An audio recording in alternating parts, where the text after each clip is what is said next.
This video is sponsored by Squarespace. From websites and online shops to marketing tools and analytics, Squarespace is the all-in-one platform to build a beautiful online presence and run your business. Stick around to the end of the video to find out more. So Back to the Future is one of the most iconic movies of the 80s. So much of the greatest from films seem to come from the 80s, but the 1985 classic is one that is often labelled as truly the best of the best. Not only did it kickstart the over-glorification of the DeLorean and made a real number on the whole concept of time-travelling plotlines, but it also shaped our culture as a whole, giving us all sorts of references that have forever been ingrained into our pop culture. But how did Back to the Future achieve all of this, and what makes Back to the Future as iconic as it is? Welcome to episode 2 of our Perfect Series saga, and the deconstruction of that time Michael J. Fox travelled back in time 30 years and redefined an entire era. Fictionally, and in reality too.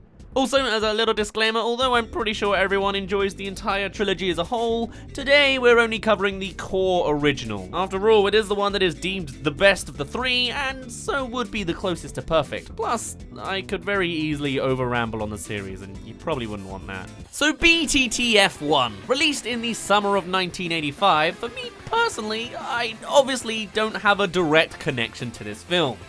Kinda. In 1985, I was minus 11 years old. But you know who was at the perfect watching age? My own mum.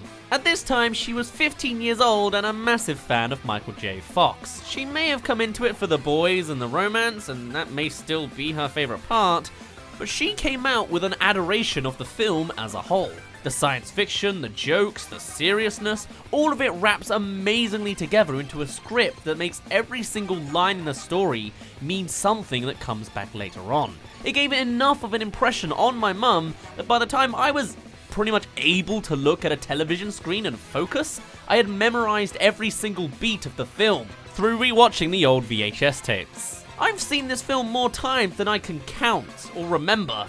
And though I've always had a preference for the second film because I have bad taste and just want to see some Inception filmmaking, it still became a matter of fact that as soon as logically possible, I became the first next generation fan of Back to the Future, with my mum representing 1985 and myself tackling 2015. I was 19 years old back then. And after all these years, Back to the Future still stands the test of time. I guess that makes sense for a film about time, but still, it's relevant and prevalent even today, 5 years after the end of its entire time span. And though we have all sorts of advances in CGI technology these days, the actual special effects work on this film still holds up pretty damn nicely. The cars still vanish with a perceivable explosion, and though the design of the explosion's a little old school, and the trail of fire still works fantastically.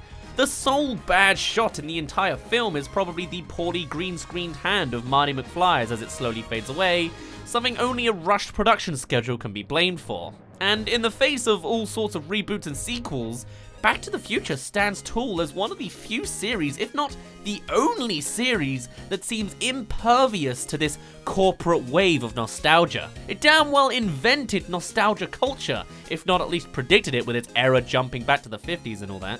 Funnily enough, there was a deep fake uploaded recently picturing Tom Holland and Robert Downey Jr. as Marty and Doc amidst the grounds of Back to the Future. And though there were some positive praises on the idea of those two banding together for their own time-traveling romp, even if it was a marketing executive's conspiracy trick or whatever, it kind of failed. The general opinion of a rebooted Back to the Future is one that is strongly negative. People don't want to see this film rebooted. It's simply far too perfect on its own. Perfectly reflecting both the 80s and the 50s in a well-rounded plot that perfects all outputs of comedy, sincerity, science fiction, and romance. And the creators have vehemently said that a Back to the Future reboot will never happen.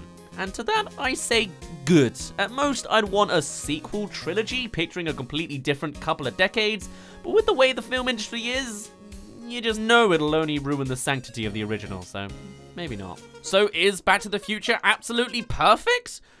Well, it's kind of complicated. I think while we can all agree that it cannot really be done any better, there are still a few curious outliers that we all seem to just Except with no problems whatsoever. So like, the story is pretty grand, I think we can all agree on that, and we'll cover it more later, but the characters are an interesting specimen, because in a lot of ways, they're not deep.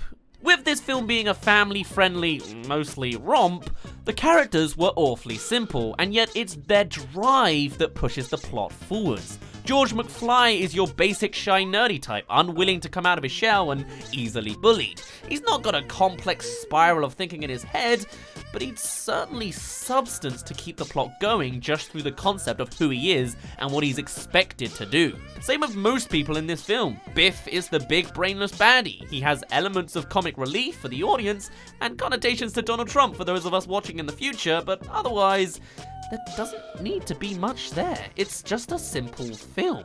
But then there's other characters that are even less prevalent. Doc has a dog called Einstein. What's his purpose for the plot? He's a test dog in that one scene, and that's about it. His name's a joke. Or how's about Marty's girlfriend? Sure, she's more relevant in the later films, but yeah, she's just left in 1985. Well, actually, I guess in this case, she is an extended element of Marty McFly. He's supposed to be the cool protagonist of the entire trilogy, and he's what every woman wants and what every man wants to be. In the 80s, at least. He's attractive, heroic, he skateboards, plays guitar, he's got a girlfriend, and he wants a big old truck. Mwah, he's just great. But what are his flaws? Well, he doesn't really have one. His mistakes include being in the wrong place at the wrong time and not being charismatic enough to his dad and trying to save a life for someone he cares about.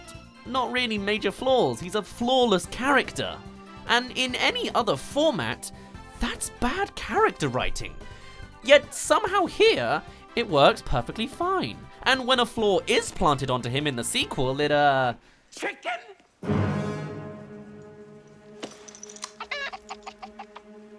Somehow doesn't work as well.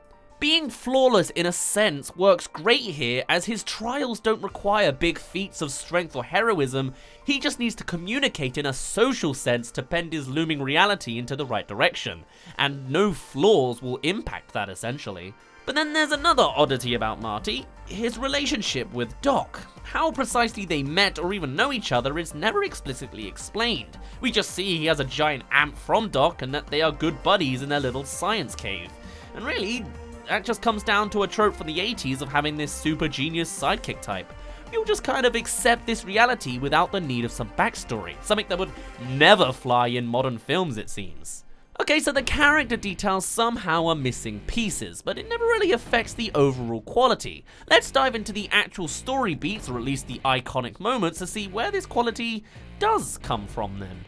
1985, Marty has his typical routine in the modern day, visiting Doc's lab, going to the school with his girlfriend, and sitting with his unambitious parents. This is all pretty basic setup for details that will pop up later in 1955, or to highlight Marty's character traits, though it's interesting to see how the makeup department chose to age up our parents here with prosthetics. It kinda creates a surreal, perfectly 80s look, huh? So at night, Marty witnesses Doc's greatest invention, a time machine, created almost ironically out of a DeLorean, a notoriously bad car. Though in reality, it was because it could plausibly be mistaken as a flying saucer. Our first conflict that kinda takes a backseat here is Doc dying soon before Marty's escape, something that lingers on his mind as something avoidable with time travel. Exploring the new era of 1955, really it's here that Back to the Future makes its mark, as not only is this a fascinating concept to play around with on screen, but the film plays with this concept with a series of iconic moments for every beat of the film. Like with the first time he meets Doc from 1955 in a fashion that's perfectly humorous for Doc's wild reactions, and explaining the mechanics of how this film works, and also the secondary conflicts, or that's kind of the main conflict of the film I guess, how to overcome the hurdle of getting back to 1985. Back to the Future, hey? Yeah, everyone knew that one already. Kickstarting the secondary conflict that's actually the third one, but is also kind of the bigger point than the other two, is the moment Marty accidentally takes the place of his father George and gets set on the track that has his mother fall in love with his father. Yeah, apparently their relationship was all based around the Florence Nightingale effect, the trope of falling in love with someone you nurse. It's simple, but hey, it gets the plot going. And it's cheesy and comedic enough to fit in great with this film's tone. And now Marty has to recreate his parents' connection with himself being in the center of it all. practically the grandfather effect in a much slower, more relationship-based motion, I guess. Actually, I guess this film is kind of a philosopher's dream project. Still, as the film continues, Marty juggles the dynamic in the day of trying to convince a puny George McFly to stand up for himself and win his mother's heart, meanwhile she is trying to win him herself. Even exposing the joke of how 1985 Lorraine looks down on promiscuous girls, meanwhile she was just as upfront back in her day. A concept that was too sickening to Disney, yet to every other film company was too kid-friendly and not adult enough overall. Still, these antics give us such immortal moments, such as feigning as the as-of-yet unrecognizable Darth Vader from planet Vulcan, inventing the skateboard and escaping Biff across the square, and predicting actions in a just-released TV show. There's also just a bunch of time-related small details that really bump up the overall quality, with revelations like the mall changing names based on events, inspiring the successes of future achievers, the remaining destruction of timeline changes years later, and inventing a whole new music genre you've been following for years. All of these moments work across the board as these light-hearted experiences for all audience to enjoy, oftentimes for different reasons.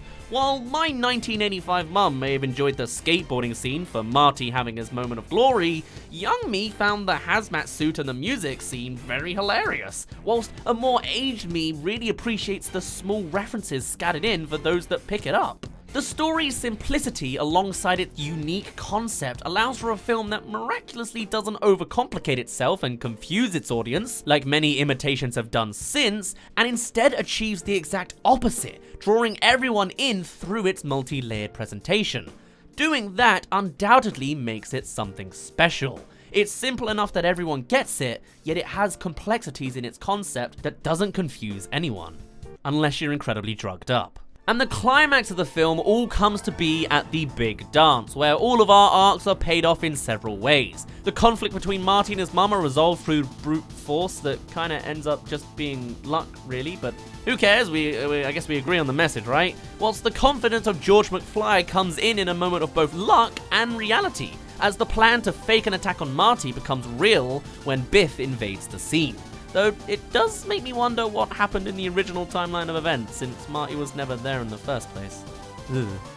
And during the final dance, with Marty's existence slowly fading away, his parents' reunion sets him back on the right track, ready to leave his mistakes behind. With the social conflict over, he meets back with 1955 Doc, who's been working all week to set up the recovery plan, and sneaking in a letter to solve the original conflict. Also, can I just say how mad it must be for 1955 Doc to realize he just has to brute force work for 30 years before being able to manipulate all of this time travel whack? What a reality for that guy. But with a big dramatic lightning sequence that is edited absolutely excruciatingly with the passing of time, Marty finally succeeds back to his own time into a timeline that's better than the one before it, thanks to his social solutions and that letter sent to Doc, resolving all conflicts and opening up for something even brighter. A happy ending all round and a heck of an adventure for those of any age. And to add further fuel to the fire, our final moment comes from a cliffhanger expansion as Doc appears again with future improvements, building up hype for yet another film that only goes to expand the series further. And if I didn't already own the trilogy on VHS as a kid, I can betcha the concept of the future and flying cars could only make me go more crazy. But you know what only further cements this film's spot in our collective memory? Beyond just the super polished plotline? The soundtrack. Obviously, nowadays, film soundtracks either become the most marketable set pieces to be beaten around the head with, or are so reflective on the action that they're practically unnoticeable.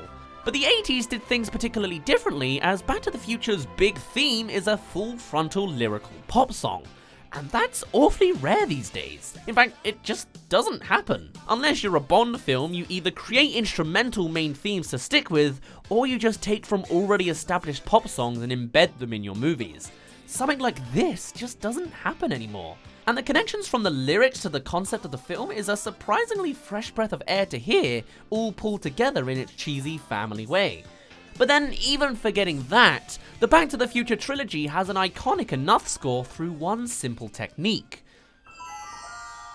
Motifing. Now, I'm sure this has been done many times before Back to the Future, but I'd be willing to bet that this is one of the most iconic movie motifs of all time regardless. No other movie sounds like this movie, unless it's borrowing from this movie. And the entire soundboard as a whole intrinsically has the Back to the Future feel. Alongside the motif, there are all sorts of larger motifs and tracks that make several appearances again and again that just scream the image of a flashy DeLorean into audiences' minds. The entire experience of Back to the Future as a whole is designed to stay prominent in our minds, from the visual to the auditory too. And it sounds pretty good as well. It's not all formula. And though many modern films do play around with motifing and main themes, something like Back to the Future not only predates it all, but perfects it to something that truly stands out as its own. And though a film of this kind of caliber is sure to be on the minds of some greedy executives due to its intense popularity, its pedestal of great quality, and its predictive modern elements in theming and nostalgia bait qualities, despite the fact that there is more stardom power that could fit the bill for some kind of reboot, we can all take rest in knowing that the director themselves have come out to confirm that a reboot will never happen. For the film as it is now stands the test of time, be it 1955, 1985, or anything beyond. And that is what makes Back to the Future one of those pinnacle films of all time. And I didn't even dive into the intricacies of their sequels and their incorporations of each other. Regardless, is Back to the Future a perfect film? Well, while I guess technically it's not in certain avenues of judgment, I think we can all agree, regardless of demographic, that this film is something special. And it's damn near close to perfect, all things considered. So I would say, yeah, Back to the Future is a perfect film. And though the actual action of creating a perfect film is incredibly rare and difficult, you know what is substantially less so?